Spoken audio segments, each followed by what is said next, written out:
Bonjour à tous, bienvenue en ce mercredi matin en direct sur Zoom Invest. Dans cette double table ronde, on va parler de thématiques lors de la première demi-heure, puis nous parlerons de produits structurés de 10h30 à 11h. Donc je disais bienvenue, on est dans un contexte de marché suivant notre fameux salon Patrimonia. Donc on a rencontré plein de partenaires, on a échangé, on a eu des convictions, on a eu ben, des plus, des moins, on a vu des bullish, des bearish. Et aujourd'hui, on va donc sur ces deux grands thèmes que sont la gestion thématique et les produits structurés, vous donner quelques clés pour renforcer ou alléger les allocations de nos clients. Donc, pour rappel, je suis Stéphane Van Nuffel, je suis comme vous, conseiller en gestion de patrimoine, donc je suis très curieux à chaque table ronde d'avoir les avis et convictions de mes invités. Pour cette première gestion thématique, première table ronde gestion thématique, pardonnez-moi, on va parler de plusieurs thèmes, mais principalement de Robotech, on va parler de retournement, on va parler de santé, on va parler évidemment d'ISR sans doute.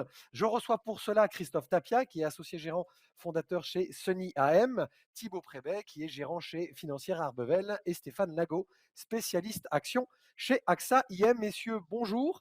On va donc attaquer cette table ronde, toujours pareil sur trois parties. Il est évident qu'on a besoin là de faire, parce que c'est utile, un tour macro sur ce qui s'est passé depuis le début de l'année, peut-être un peu cet été et en cette rentrée, parce qu'on a eu à un moment donné beaucoup de bruit autour des taux américains, il y a eu des tensions géopolitiques, on a vu bien évidemment la pseudo-crise, ou en tout cas la crise latente sur l'immobilier chinois. Qu'est-ce qu'on se dit? Pourquoi on doit penser aujourd'hui à la gestion thématique et quelles sont encore les armes globalement de la gestion thématique dans le contexte macroéconomique? Thibaut, est-ce que je te laisse commencer pour nous faire un petit tour d'horizon de tout ça et pourquoi tu conseilles la gestion thématique en ce moment? Avec grand plaisir, merci beaucoup Stéphane. Le premier point dont je décrirai les 6 derniers mois et l'évolution de la situation économique, c'est qu'on est dans une situation qui est particulièrement singulière, puisqu'on vit aujourd'hui dans une logique d'une crise de l'offre. Alors la crise de l'offre, c'est quelque chose qu'on ne connaît pas historiquement, et qui est extrêmement important. Historiquement, quand on a des crises, souvent, c'est la demande qui baisse. On a des gens qui, suite à une crise immobilière, à une crise de confiance, arrêtent de dépenser, commencent à épargner, et donc toute l'économie s'effondre, et en général, on se dit, on va leur rendre du pouvoir d'achat soit en baissant les impôts et les charges, historiquement, soit plus récemment en leur faisant des chèques. C'est assez facile à gérer finalement, quelque part, en mode opératoire. Là, on a une crise de l'offre. On ne sait pas tellement gérer ça. Une crise de l'offre, c'est des gens qui veulent consommer et on n'arrive pas à leur fournir ce dont ils ont besoin. C'est évidemment lié à des problèmes de chaîne de production. Historiquement, ça arrive quasiment exclusivement avec le pétrole, quand on a des problèmes géopolitiques qui font qu'on a moins de pétrole que prévu. Mais une crise de l'offre, on ne le connaît pas. Alors, qu'est-ce que ça implique? Un, ça implique une situation où tout le monde va essayer de produire plus. C'est bien le principe, puisque pour résorber une crise de l'offre, il faut plus d'offres. D'un point de vue économique, ça implique des difficultés parce que le restockage vient beaucoup tirer sur les matières premières et donc des situations un peu tendues d'inflation, on y reviendra. Et ce que ça implique en termes d'investissement, c'est que aujourd'hui toutes les sociétés ont ce qu'on appelle du pricing power. Toutes les sociétés arrivent à monter leurs prix puisqu'il y a une pénurie. La vraie question qu'il faut se poser, c'est qui continuera à pouvoir monter ses prix à l'avenir? Comment est-ce que l'offre peut s'ajuster et qu'est-ce que ça implique? J'y reviendrai. Deuxième point qui me paraît important en application, c'est la hausse des taux. La hausse des taux, c'est une situation d'incertitude extrême, hein. Je vous rappelle qu'il y a 6 mois, on parlait pour le début d'année de fortes hausses de taux. On pensait qu'avril-mai serait vraiment le moment où ça décollerait avec des niveaux d'inflation qui sont très élevés. Et c'est tout le contraire qui s'est passé. Des taux qui ont baissé en avril-mai, qui remontent récemment, au moment où les banques centrales pourraient acheter un peu moins d'actifs. Chez Financière Arbevel, on n'est pas très inquiet par ça. Les banques centrales ne veulent pas monter leurs taux à des niveaux élevés. Même la Réserve fédérale ne compte pas aller au-delà de 2,5 sur les taux courts. Donc ça nous fournit quand même une sorte de plafond sur les taux longs. Donc ça, c'est quelque chose qui ne nous affole pas mais qui va rester probablement le vecteur un peu anxiogène des périodes à venir, ce qui pèse évidemment entre autres sur les valeurs de croissance. Le troisième point, c'est une évolution assez forte du monde dans lequel on vit sur des facteurs un peu structurants. Le premier, c'est la Chine. La Chine a changé son fusil d'épaule, elle a décidé que si elle ne pouvait pas assurer une croissance élevée, son contrat quelque part avec le peuple, qui lui permet d'être tranquillement dictature, est un peu rompu. Pour faire face à ça, on a une reprise en main sur une volonté de plus d'égalité. Ça veut dire un peu moins d'ostentatoire sur le luxe. On a vu les effets au mois d'août sur les sociétés de luxe françaises. Euh, un peu moins, un travail sur ce qu'on appelle l'edutainment, c'est-à-dire demander aux professeurs de travailler dans le public et pas dans le privé, pour essayer de donner à tous un même accès. Et puis même aller taper sur les entreprises, hein. On se souvient de Tencent qui a été convoqué sur le thème: expliquez-nous comment vous allez baisser votre bénéfice net. Alors, ce qui est intéressant, c'est que dans tous les pays, on dit il faut taper sur les GAFAM, on peut pas avoir des sociétés plus fortes qu'un pays. Puis une fois qu'on a dit ça, on fait un grand sourire et il se passe rien. En Chine, ils ont décidé de le faire. Alors, vu de l'Occident, ça fait bizarre, hein. Ça réveille. Pour autant, il y a quand même une certaine cohérence. Donc, une Chine qui passe à l'action pour essayer de justifier son statut et essayer de bouger un peu les choses, bon, bah, c'est un vecteur sur lequel tout le monde voulait investir qui a pris un peu de plomb dans l'aile, même si les opportunités restent. Et puis, un dernier point changeant, c'est le fait qu'il faut vivre avec la crise sanitaire. On a maintenant des vaccins, on aura peut-être demain des antiviraux. Ça change rien au fait qu'il y a quand même des vagues qui se succèdent et que la partie suivi du Covid, traitement, va un durer et deux créer des divergences fortes entre les pays. Dans tout ça, qu'est-ce qu'on retient? On retient que pour gagner de l'argent dans les périodes à venir, il faudra des sociétés qui peuvent naviguer dans des systèmes où les problèmes sanitaires restent de mise, ce qui nous amène évidemment vers la gestion thématique, soit dans la santé, soit dans les valeurs qui peuvent faire avec. Et puis également, réfléchir aux sociétés où la demande est structurelle, c'est-à-dire des sociétés qui, même si l'offre augmente, verront toujours une demande énorme. L'exemple le plus évident aujourd'hui étant par exemple les semi-conducteurs, où on voit que même si on en produit de plus en plus, il y a une telle demande que ça sera difficile Il de y a des venir besoins, combler ouais. ça. Tout ça nous emmène vers la gestion thématique, on aura sans doute l'occasion d'y revenir. Bah, écoute Thibaut, bravo, très belle introduction. Christophe, tu as souvent alors je rebondis sur un des 3 ou 4 points que Thibaut a très brillamment, définis. Tu parles souvent qu'une politique de gestion ne se fait pas soit sur le 10 ans américain, soit sur, telle ou telle, réaction, dans telle ou telle zone mondiale. Tu partages cet avis et le fait que grosso modo, il se passe finalement tellement de choses que, ben, grosso modo, c'est justement le moment d'aller, stock picker la bonne thématique? Bah, en fait, ce qui se passe aujourd'hui, c'est une séquence évidemment totalement inédite. C'est-à-dire que notre marché, il est toujours difficile. Enfin, notre métier, c'est un métier qui est compliqué. Il n'est pas plus compliqué aujourd'hui qu'il l'était il y a 6 mois, qu'il l'était il y a un an, qu'il l'était il y a 10 ans. La seule chose, c'est qu'aujourd'hui, c'est différent. Et c'est ça qui est très important, c'est-à-dire que nous, notre métier est une matière totalement vivante. Il faut qu'on s'adapte à cette matière vivante. Donc les évolutions qu'on peut avoir, les questions qu'on peut se poser, on se les pose naturellement. Mais en fait, il faut faire un petit peu un distinguo entre se poser des questions et jouer absolument à se faire peur. C'est-à-dire que se poser des questions, c'est naturel. Essayer absolument de voir d'où vient le loup, peut-être, ça l'est peut-être un peu moins. Et puis surtout, nous, alors c'est vrai que nous, on est très orienté client, hein, c'est vraiment notre ADN historique. Et quand on regarde le triptyque que nous, on aime bien, c'est-à-dire la macro, les marchés, les clients, on s'aperçoit que ce triptyque, il a un peu de mal à fonctionner ensemble, hein, parce qu'aujourd'hui, on s'aperçoit que les marchés réagissent pas aux éléments macro. Donc ça, c'est quand même, ça a toujours été très décorrélé, mais là, la décorrélation, elle est totalement incroyable. Et a fortiori, pour les clients finaux, qui eux, alors, et je me mets à leur place, n'y comprennent plus rien, parce que entre l'économie, ce que j'appelle l'économie du quotidien et l'économie des marchés financiers, alors là, c'est plus un abysse, c'est deux mondes radicalement différents. Et la difficulté pour un client final aujourd'hui, c'est d'essayer de trouver de la rationalité dans tout ça, là où c'est pas rationnel. Donc, essayer de trouver de la rationalité, déjà, on a faux.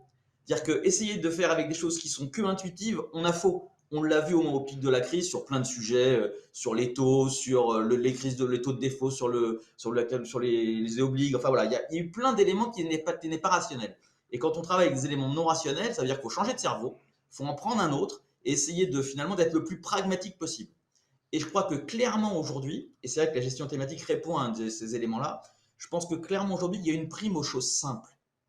Et ça, c'est un élément qui est essentiel parce que nous, on ne fait pas des fonds pour se faire plaisir. On n'est pas là, c'est pas un hobby. On fait des choses qui nous semblent être le plus pertinent possible pour essayer qu'un client ou qu'un distributeur soit content de travailler avec nous et que finalement, ce qu'on a fait, il n'est pas trompé sur la marchandise et que ça réponde à un besoin. Et ça, c'est aujourd'hui, c'est pas si compliqué que ça. Et je pense que ce qui est important, c'est d'être le plus pragmatique possible, le plus simple possible, le plus pédagogue possible pour essayer de ne pas se faire peur, essayer de répondre finalement à une demande client ou une question client sans essayer, comme tu le disais tout à l'heure en introduction, d'utiliser des termes anglo-saxons dans tous les sens ou de faire des choses qui soient le plus uluberlu possible. Et ça, aujourd'hui, c'est possible. Et c'est vrai que les thématiques au sens large répondent bien à cette problématique-là, parce qu'au bout du compte, c'est plus facile d'identifier ce que l'on va faire dans tel fonds, dans telle stratégie. Et je pense que ça, c'est un élément qui est très important pour répondre à un client final. Super, merci beaucoup Christophe. Stéphane, alors d'abord Stéphane, une vision de l'autre côté de la Manche, j'espère que tout va bien pour toi. Maintenant, j'embête à chaque fois nos interlocuteurs qui qui sont outre-Manche, parce que ça devient maintenant très compliqué. On nous demande de 14 passeports, 250 visas pour aller en Angleterre. Le monde change, donc justement je fais attention, transition. Comment tu vois tout ça toi? Comment chez AXA vous analysez finalement, ce contexte, macro qui permet ou pas de se concentrer, sur les thématiques et évidemment, je le dis pour nos auditeurs, on va rentrer dans le détail après, hein, sur les grosses thématiques que mes interlocuteurs vont défendre. Mais ta vision globale, est-ce que tu partages l'avis de nos 2 co-débatteurs? Est-ce que tu veux ajouter quelque chose? Comment vous voyez ça chez vous? Alors tout d'abord, Stéphane, je vais te rassurer, tout va bien. Et j'ai pu voyager entre la France et l'Angleterre sur les derniers mois. Oui, il y a beaucoup de points communs avec ce qui a été dit, hein, sur notre vision au niveau d'AXA Investment Managers, notamment sur la partie actions. Sur les actions, je pense que le constat, il est que la classe d'actifs s'est tout de même bien comportée depuis le début de l'année, et ça, c'est un vrai constat. Heu, Ça correspondait aussi à notre scénario, nous au niveau d'AXA IM, hein. C'est une classe d'actifs, qui devait plutôt bien se comporter dans un cadre de redressement de l'économie progressif dans un monde post-Covid. On est toujours là-dedans, mais voilà, ça a fonctionné pour l'instant. Il y a eu de la volatilité, hein. Ça n'a pas été un long fleuve tranquille, hein, depuis le début de l'année, et ça ne le sera pas à l'avenir non plus. Je pense que c'est important de le mentionner, et ça regroupe un peu ce qui a été dit aussi auparavant, hein. Je pense que le premier trimestre et ce qui s'est passé au mois de septembre, hein, sont une preuve parfaite des rotations brutales qu'on peut voir dans les marchés. Par exemple, vous avez ce secteur de l'énergie qui s'est très bien comporté au premier trimestre, mais aussi très bien comporté au mois de septembre. C'est un secteur aussi qui est très corrélé au prix du pétrole, et qui sont, pour nous, en tant que gérants actifs, notamment sur les actions qui essayons de faire des portefeuilles concentrés d'une cinquantaine de sociétés, c'est des événements sur lesquels on n'a pas vraiment de contrôle. Et c'est notamment des zones de marché sur lesquelles on n'essaye pas d'être exposé, puisque nous, notre profil de société qu'on recherche, hein, c'est des sociétés qui ont une balance financière solide. Evergrande a été mentionné, l'histoire au niveau de la Chine et de la dette a été mentionnée, qui était une histoire au niveau de l'été. Nous, on ne cherche pas ce type de sociétés qui ont des niveaux de dette élevés, puisque notre focus, on va dire, c'est vraiment sur les histoires de croissance, les sociétés qui sont capables d'avoir des produits, des innovations qui leur offrent un avantage compétitif durable, et des sociétés en fait qui sont aussi exposées à des thématiques de croissance forte. Et c'est là où les thématiques de croissance forte sont importantes pour nous, pour naviguer les différents cycles de marché, et notamment les périodes de turbulence que j'ai mentionnées un peu plus tôt, parce qu'elles nous offrent en fait de la visibilité sur le long terme, de la visibilité sur le potentiel de croissance des bénéfices, le potentiel de croissance des revenus, qui est vraiment qui sont vraiment des critères sur lesquels on se concentre au niveau d'AXA IM. Vous avez parlé de bonnes thématiques. Une bonne thématique, c'est quoi? Pour nous, c'est une thématique qui a un potentiel de croissance élevé. On parle de 10%, voire plus par an sur la prochaine décennie. C'est une thématique aussi qui est investissable via des actions cotées, mais qui a aussi une certaine diversification. On y reviendra, avoir un impact sur différents secteurs, différentes géographies, avoir des opportunités dans les petites, moyennes, grandes capitalisations. C'est important pour ces thématiques. C'est ça qui fait que c'est une bonne thématique, une thématique durable. Et enfin, je pense que le dernier point, c'est que nous, nos partenaires, nous contactent pour essayer de sélectionner les grands vainqueurs à l'intérieur de ces thématiques-là. Parce que identifier la thématique de l'économie numérique, je pense qu'on l'a tous observé l'année dernière et on sait tous qu'elle nous accompagnera dans les années à venir. Mais c'est sélectionner vraiment les sociétés qui seront les grands vainqueurs à l'intérieur de ces thématiques qui est notre quotidien au niveau d'Axeiem. Bah, justement, Stéphane, je vais te laisser continuer l'exercice. Une fois qu'on s'est dit ça dans le contexte là, hem, il faut bien sûr diversifier le portefeuille, ça on est d'accord. Vous avez chacun, exprimé cette notion-là de dire: «Il faut revenir à des choses simples», parce qu'en fait, il y a tellement de moyens de se poser des questions, alors de se faire peur ou pas, je reprends l'expression de Christophe, moi j'aime bien, dire aux gens qu'il faut arrêter de se faire peur, qu'il faut donc évidemment diversifier. Ça, c'est la base, ça a toujours été. Donc on va intégrer des thématiques. On a bien compris aussi que vous êtes là pour défendre cela. Moi, je suis d'accord. Mais alors, je rebondis sur ce que tu dis. Messieurs, les thématiques porteuses. Et porteuses, ça veut dire quoi? Selon moi, peut-être court terme, voire même long terme, parce que dans un portefeuille, il faut voir aussi la duration. Stéphane, je te laisse finalement le micro. Toi, justement, lève le capot. C'est quoi les thématiques que, évidemment, le numérique, d'investir dans Netflix et Amazon, ça n'échappe à personne. Il y aura des fluctuations, mais je crois qu'il y a un peu de profondeur de marché. Enfin, en tout cas, j'ai deux, trois idées là-dessus. Qu'est-ce que tu en penses? Comment tu nous quel vers, pardon, vers quel thème tu nous pousserais aujourd'hui? Et qu'est-ce que tu peux nous donner quelques exemples évidents que l'on puisse transmettre à nos clients derrière? Très bien. Alors, il y a plusieurs choses que tu as mentionnées dans ta question. Il y a 3 choses, je crois, que j'ai retenues, hein. La simplification, c'était mentionné. La beauté des thématiques de croissance, c'est qu'elles sont, compréhensibles et assez simples à voir et assez évidentes pour beaucoup de personnes. Mais je pense que c'est pas forcément le cas de toutes les thématiques. Donc il y a une vraie sélection à faire. Alors j'ai mentionné l'économie numérique, qui est, assez tangible pour nous tous, mais je parlerai par exemple de la robotique, qui est beaucoup moins tangible puisque c'est une, thématique qui était très présente dans le secteur industriel. Et là, c'est quelque chose de moins tangible pour notre audience, je pense, mais il y a une vraie thématique de croissance et vous avez besoin de vrais experts pour pouvoir justement sélectionner les sociétés qui sont exposées à une thématique comme celle-là. Donc ça, c'est un des points que tu as mentionné. Il y a un deuxième point que tu as mentionné, qui est court terme ou long terme. Faisons simple, pour nous, les thématiques de croissance, c'est des thématiques de long terme. Sur le court terme, c'est une philosophie qu'on a. Pour nous, sur les actions, il est très difficile de pouvoir anticiper les mouvements brutaux des marchés de façon répétée et avec succès.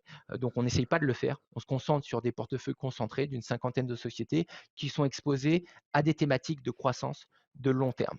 Donc pour nous, c'est vraiment long terme. Mais quand on dit long terme, c'est à quel cycle sommes-nous sur ces thématiques-là? Sommes-nous au début, au milieu, à la fin? Très Pour nous, juste. pour la plupart des thématiques que j'ai mentionnées, on est au début. La robotique est l'exemple parfait. Il y a certaines zones telles que la robotique logistique ou la robotique de santé qui sont juste aux prémices de ces thématiques-là. Je prends l'exemple de la robotique chirurgicale. Uniquement 4% des hôpitaux dans le monde sont équipés, alors que c'est une robotique qui aide à la fois le patient, le chirurgien et les hôpitaux, puisqu'in fine, ça réduit les coûts. Donc, voici parfaitement un exemple de thématique de long terme, mais qui est aussi diversifiée. J'ai mentionné la logistique, l'industrie, la santé, donc ça rejoint ton point sur la diversification, à l'intérieur de ces thématiques-là, il y a une diversification donc qui amène une diversification aussi au client final. C'est vrai pour la robotique, mais c'est vrai aussi pour d'autres thématiques. Je pense par exemple à l'économie propre ou l'auto avec le véhicule électrique, le secteur de l'énergie avec les énergies renouvelables, où vous avez aussi la partie agroalimentaire. Je pense aux solutions agritech, par exemple des sociétés telles que Trimble ou Deere qui sont spécialisées là-dedans, qui font en sorte d'essayer de réduire le gaspillage, puisqu'il faut savoir que un tiers de la nourriture est gaspillée, que ce soit au départ, lors de la phase agricole, ou à la fin, lors de la distribution. Et même à la fin du cycle, on investit par exemple dans des sociétés telles que Christian Hansen, qui est une société en fait qui permet d'allonger les périodes de consommation limite sur les produits, notamment les yaourts, via des enzymes. Donc voici un peu le type de société qu'on va avoir dans ces thématiques de croissance forte. On est très dans la rationalisation, hein, que ce soit l'économie propre, que ce soit la robotique. On se rend compte en fait qu'il faut rationaliser soit des coûts, soit des circuits de distribution, et cetera. C'est quand même très intéressant. Thibaut, est-ce que ce sont alors j'imagine, mais personne ne va rejeter, le moindre thème qui va être exposé parce qu'il y a une logique implacable dans cette gestion thématique. Est-ce que tu as un ou plusieurs thèmes, toi, qui sont plutôt votre prédilection en ce moment chez Financière Arbevel? Oui, absolument. Je vais reprendre depuis le début de la question, si tu veux bien, en donnant la vision de long terme qui nous amène à ces thématiques et celle de court terme, pour revenir à ce mix long terme, court terme que tu évoquais. Si on va sur du long terme, le décideur du marché, ce qui fait qu'on n'est pas dans une loterie, mais ce qui fait que même si au quotidien ça peut être parfois violent, sur le long terme on s'y retrouve, c'est la vision de long terme. La vision de long terme, ce qui apporte le plus, c'est la démographie, qui est le grand définisseur des tendances de long terme. Qu'est-ce que nous dit la démographie? La démographie, elle nous dit que le chemin, c'est passer de pays à 6 enfants par femme, comme c'est encore le cas dans certains pays africains et ce qui était le cas partout avant, il y a quelques siècles, vers un enfant par femme, qui est le sens du Japon.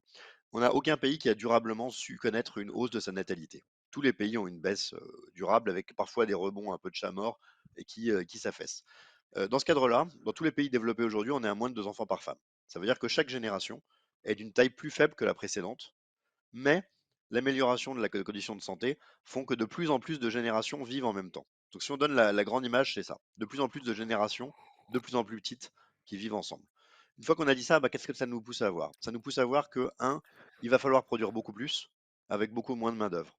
Donc ça veut dire que tout ce qui permet de produire plus est quelque chose qui est évident pour nous en termes de thématiques de long terme. Ça veut dire évidemment la robotique, mais également le digital qui prend de plus en plus le pli. Je pense que tous les auditeurs sont au courant qu'ils ont plus de factures Netflix, Deezer et Spotify que de nouveaux achats de DVD et de CD. Donc toujours cette robotique, mais avec un biais en faveur du digital qui est assez évident. Et puis, on évoquait aussi la santé parce que bah, s'il y a de plus en plus de personnes âgées qui en plus ont la majorité des votes, il faut imaginer un modèle de santé qui fonctionne et un modèle de santé qui n'est pas comme les États-Unis où certes, on a beaucoup d'argent pour pousser à la recherche, mais après, plus personne peut se payer les médicaments, et qui n'est peut-être pas le modèle français, où à la fois tout le monde peut se payer les médicaments, mais les chercheurs ont tendance à se barrer. Donc il faut trouver un équilibre entre tout ça. Et puis enfin, bah, l'idée qu'on a provisoirement, le temps que l'effet de la baisse des générations fasse une population avec de plus en plus de monde, et qu'il va falloir loger tout le monde, et donc bah, l'idée qu'il faut avoir une planète si on veut pouvoir dépenser notre argent, c'est utile avec cette thématique verte.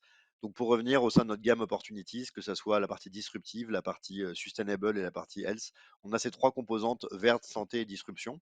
Si je les ramène sur une vision de plus court terme, l'enjeu il est également le même. Je vais vous prendre un exemple qui à mon avis résume la totalité de ce qui se passe actuellement. Quand vous parlez du nucléaire aujourd'hui, tout le monde vous dit bah nucléaire c'est bien ou le nucléaire c'est nul, il vaut mieux faire du renouvelable. Mais quand vous parlez des spécialistes, ils vous disent tous la même chose, c'est que la hausse de l'énergie va être tellement forte en termes de consommation dans les 20 prochaines années que la création de renouvelables suffira pas. Donc il faudra soit plus de Mmh. nucléaire, soit plus de valeur verte. Ce que ça veut dire, en d'autres termes, c'est que la croissance de la demande d'énergie est tellement forte que le problème d'offre va durer. Et ben pour résumer, les valeurs qui ont un avenir, c'est les valeurs où la crise d'offre aujourd'hui est durable. Parce que ça veut dire que même quand l'offre va s'ajuster, eh bien, la demande est tellement forte qu'on va garder une capacité à fixer des prix, à gagner de l'argent, à connaître de la croissance. On parle de semi-conducteurs, c'est évident. Il y a une telle demande que même si on produit plus, il n'y aura pas de sujet. On va dans la Ça santé, la suffira pas. demande pour de nouvelles molécules, pour des capacités à soigner bah, des grandes thématiques qu'aujourd'hui n'ont pas de solution, comme Alzheimer ou Parkinson, c'est quelque chose qui va durer très longtemps. Et puis également, bah, on sait qu'on a des productions d'énergie verte quasiment infinies à faire devant nous. Donc, toutes ces thématiques sont aussi des thématiques de long terme liées à la démographie, mais aussi des thématiques de demande. La demande va rester extrêmement forte. Et donc, même si l'offre s'ajuste, il y aura toujours une capacité à passer des prix. C'est ça qui est intéressant. Le risque aujourd'hui, c'est Ouais. toutes les sociétés qui pensent qu'elles peuvent fixer leurs prix, mais dès que l'offre va s'ajuster, qu'il y aura des produits chinois moins chers, elles pourront plus forcément le faire. Nous, on pense Elles qu'il pourront plus faut le rester faire, sur ouais. les Ouais. thématiques dont la demande va durer et que c'est ça qui nous pousse aujourd'hui dans cette logique thématique où le court terme et le long terme se rejoignent. Super, merci beaucoup, Thibaut. Alors, Christophe, est-ce que tu partages cet avis? Et puis surtout, quelle est votre approche, vous, chez Sony? Parce que je sais que justement, on est dans une phase de contre-pied. Est-ce que c'est un peu votre spécialité, justement d'aller faire des choses simples et claires? Donc je vais rebondir sur ce que tu as dit tout à l'heure. Comment vous Mhm. abordez ça? Et finalement, quelle est ta vision aujourd'hui de la bonne thématique, si tant est qu'on puisse le dire comme ça?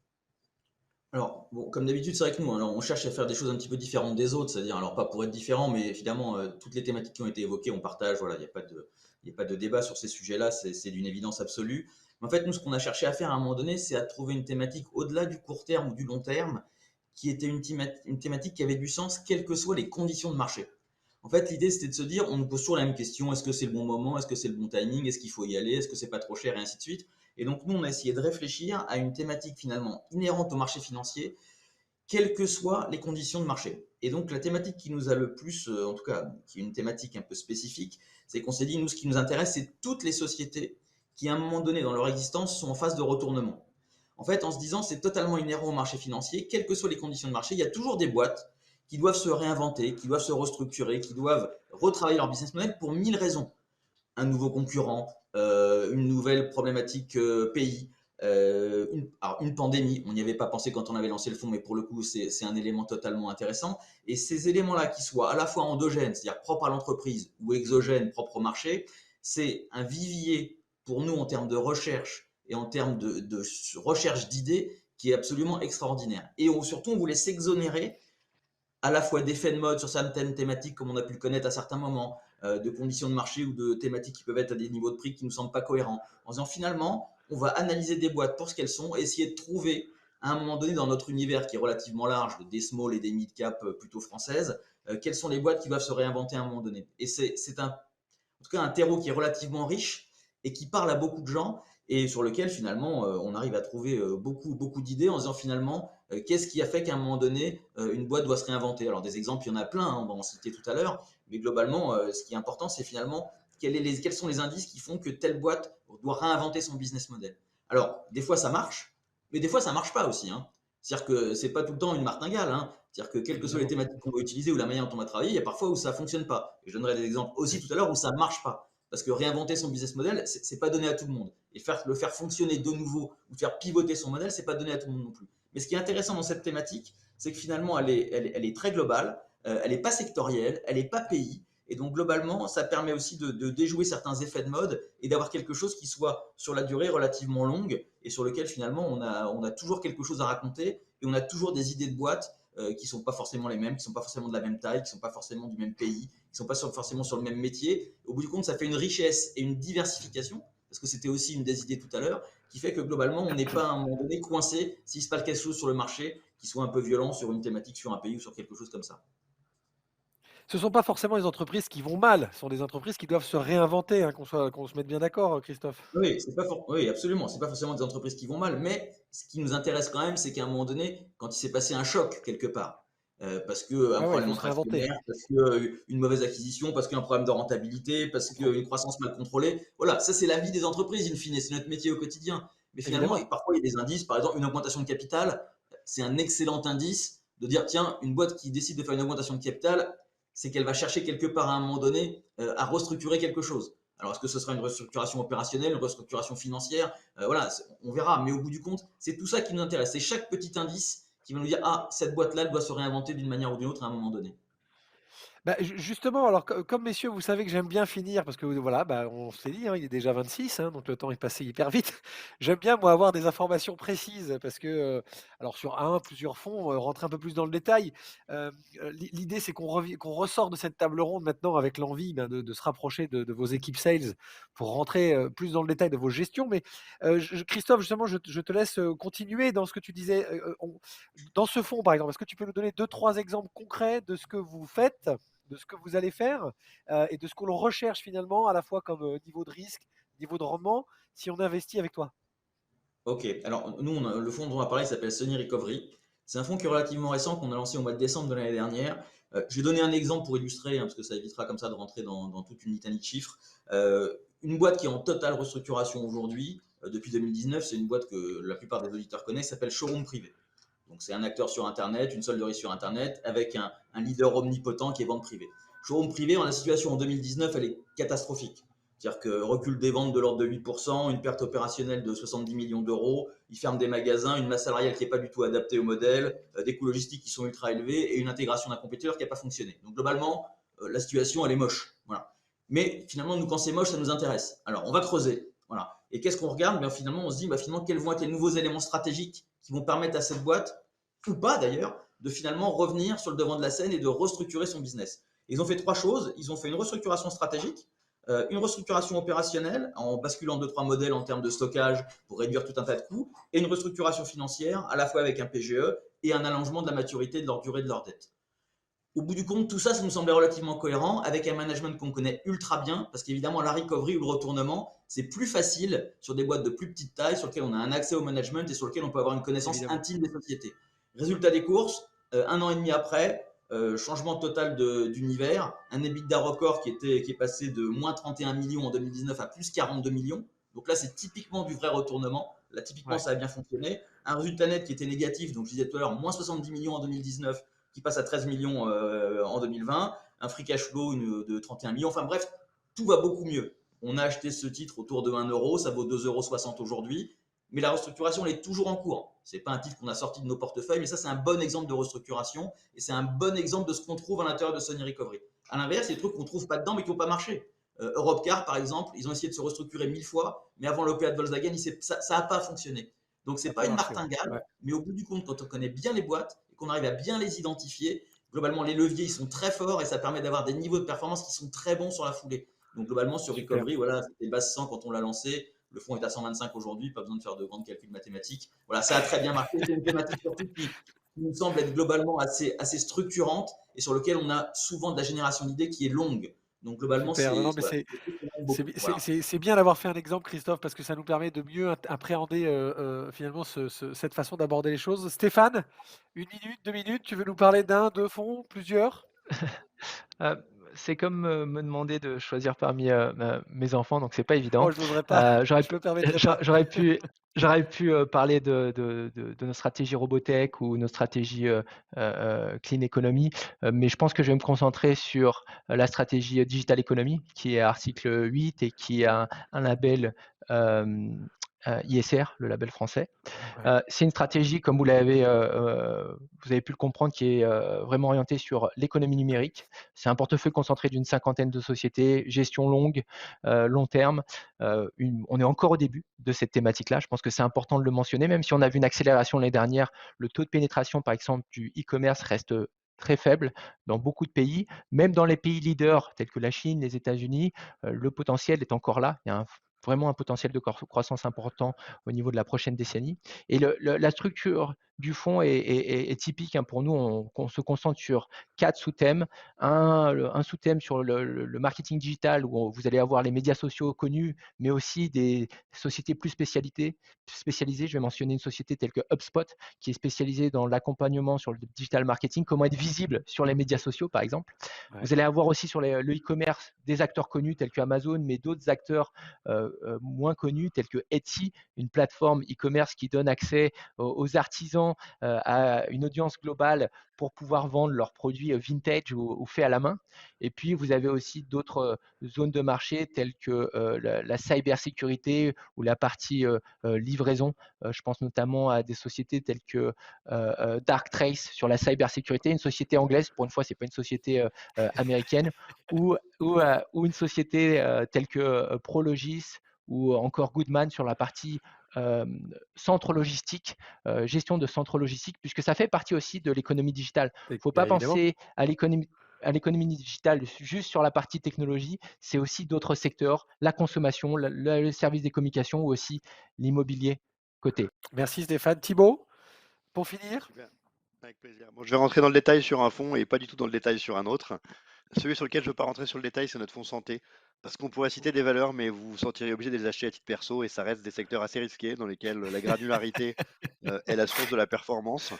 Ce que je voudrais juste rappeler, c'est que dans notre fonds plus Valka Health Opportunities, il y a un vrai mix de, peut-être pas un tiers, mais pas loin, entre des valeurs biotech, qui sont un peu des pépites qui peuvent beaucoup gagner, mais qui peuvent beaucoup perdre. Des valeurs medtech, dont il faut rappeler que c'est des sociétés beaucoup moins risquées. Medtech, c'est tous les appareils. Donc on n'est pas dans la, on va dire, est-ce que le médicament va marcher? On est dans des appareils de radiologie, d'opération ou autre. Donc ça, c'est un business qui est moins risqué. Et puis des santé traditionnelles, qui donnent l'aspect un peu plus peut-être value, même si c'est un bien grand mot, du portefeuille. Nous, on pense que c'est une thématique d'avenir qui va continuer à dérouler et qui présente les écarts de valo les plus importants avec leurs homologues américaines. Sur la partie disruption, là, c'est tout à fait l'inverse. On a une thématique qui a beaucoup moins marché ces derniers mois parce que la hausse des taux a créé une sorte de tension qui n'est pas justifiée. Sur notre fonds disruptif, par exemple, une des plus fortes thématiques sera les semi-conducteurs, qui vont des équipementiers aux fabricants, aux compléments comme Soitec. Et donc là, on va Mhm. trouver des sociétés qui vendent Soitec à STM, à SMI ou à SML pour les Néerlandais. Ce que je veux mettre en avant, c'est le fait que c'est des valeurs qui ne sont pas du tout sensibles à un risque de taux dans le sens où ils ne sont pas chers. Et ça, c'est un point qu'il faut garder en tête. Les semi-conducteurs, comme le fonds disruptif, c'est des valeurs sur lesquelles on communique en termes de PEG. Le PEG, c'est quoi? C'est juste dire que c'est des sociétés dont la croissance des résultats est supérieure au multiple de valorisation, ce qui est absolument introuvable aux États-Unis. Donc ça veut dire que certes, c'est des valeurs qui ne sont pas données, mais qui ne sont pas données alors que leur croissance est extrêmement élevée. Ce qui n'est pas Ouais, le cas, par existe, exemple, ouais. de sociétés Ouais. comme Hermès, où les multiples de valorisation sont incroyablement élevés sans rapport avec la croissance. Donc là où mon point est juste de dire des thématiques intéressantes dans les semi-conducteurs, dans les jeux vidéo, par exemple, mais qui se font avec des niveaux de valorisation qui sont très compatibles avec des taux qui continueraient à légèrement Super. progresser. Donc un niveau de confiance très élevé sur ce type de stratégie à court et moyen et long terme. Parfait. Merci beaucoup, Thibaut. Le temps est passé, très vite, mais, messieurs, c'était très complet. Évidemment, je rappelle à tout le monde qu'on retrouve toutes les informations et plus encore, et Thibaut finira bien par nous donner les informations sur les fameuses valeurs de santé qu'il nous cache. Prenez contact évidemment avec toutes les équipes commerciales, de Sony, de la financière Arbevel et d'AXA IM. Je vous remercie, messieurs, pour votre présence aujourd'hui. Prenez soin de vous. Je vous dis à très bientôt et puis nous, on va attaquer dans, 10 secondes, 15 Merci. secondes, la deuxième partie de cette table ronde par la partie produits structurés. À tout de suite.